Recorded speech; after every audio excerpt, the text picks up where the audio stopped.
നമസ്കാരം, ഇത് the Indian.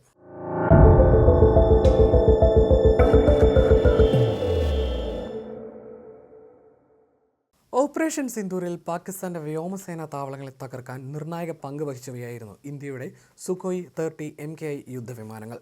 നിലവിൽ ഏകദേശം 260 യുദ്ധവിമാനങ്ങൾ സർവീസിലുള്ള സുഖോയ് 30 MKI ആണ് ഇന്ത്യൻ വ്യോമസേനയുടെ യുദ്ധവിമാന വ്യൂഹത്തിന്റെ പ്രധാന കരുത്ത്. വ്യത്യസ്ത തരത്തിലുള്ള സൈനിക നീക്കങ്ങൾക്കും മറ്റ് വിദേശ വ്യോമസേനകളുമായിട്ടുള്ള സംയുക്ത അഭ്യാസങ്ങൾക്കുമായി ഇന്ത്യ ഈ വിമാനങ്ങൾ പതിവായി വിന്യസിക്കാറുണ്ട്.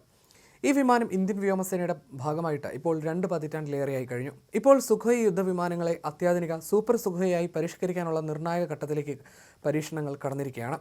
പരീക്ഷണങ്ങളും മറ്റുമായി ഇപ്പോൾ അത് പുരോഗമിച്ചുകൊണ്ടിരിക്കുകയാണ്. വിദേശ സാങ്കേതിക വിദ്യകളെ ആശ്രയിക്കാതെ തദ്ദേശീയമായി തന്നെയുള്ള പരിഷ്കാരങ്ങളാണ് ഇന്ത്യ നടപ്പിലാക്കുന്നത്. അതിനാൽ തന്നെ ഇന്ത്യയുടെ സ്വയം പര്യാപ്ത പ്രതിരോധ നവീകരണ ശ്രമങ്ങളിൽ ഇത് വലിയ മുന്നേറ്റമായിട്ടാണ് വിലയിരുത്തപ്പെടുന്നത്. സുഖോയെ സൂപ്പർ സുഖോയായി പരിഷ്കരിക്കാനുള്ള പദ്ധതിയുടെ ഏറ്റവും പ്രധാനപ്പെട്ട ആകർഷണം ഇന്ത്യ സ്വന്തമായി വികസിപ്പിച്ചെടുത്ത വിരൂപാക്ഷ SR റഡാറാണ്. യുദ്ധവിമാനത്തിന്റെ കരുത്തും നിരീക്ഷണ ശേഷിയും വർദ്ധിപ്പിക്കാൻ പോകുന്ന ഒന്നാണ് ഈ അത്യാധുനിക റഡാർ സംവിധാനം. DRDOയുടെ കീഴിലുള്ള electronics and radar development establishment വികസിപ്പിച്ചെടുത്ത ഈ ആർട്ടിഫിഷ്യൽ ഇന്റലിജൻസ് അധിഷ്ഠിത SR റഡാർ സംവിധാനം നിലവിൽ സുഖോയ് വിമാനങ്ങളിലുള്ള പഴയ റഷ്യൻ ബാർസ് റഡാറിനേക്കാൾ ഭാരം കുറഞ്ഞതും എന്നാൽ അതിശക്തവുമാണ്.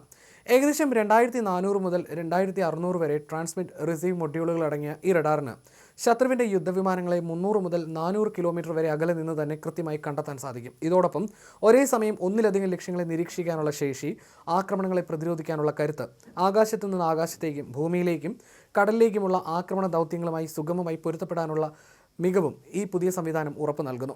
എന്നിരുന്നാലും നിലവിലുള്ള ഒരു യുദ്ധവിമാനത്തിലേക്ക് ഇത്രയും അത്യാധുനികമായ ഒരു റഡാർ സംവിധാനം കൂട്ടിച്ചേർക്കുക എന്നത് അത്ര എളുപ്പമുള്ള കാര്യമല്ല. റഡാർ ഘടിപ്പിക്കുന്ന വിമാനത്തിന്റെ മുൻഭാഗവുമായി ഓരോ ഘടകങ്ങളും പൂർണ്ണമായി പൊരുത്തപ്പെടേണ്ടതുണ്ടെന്നും പരീക്ഷിച്ചുറപ്പാക്കേണ്ടതാണ്.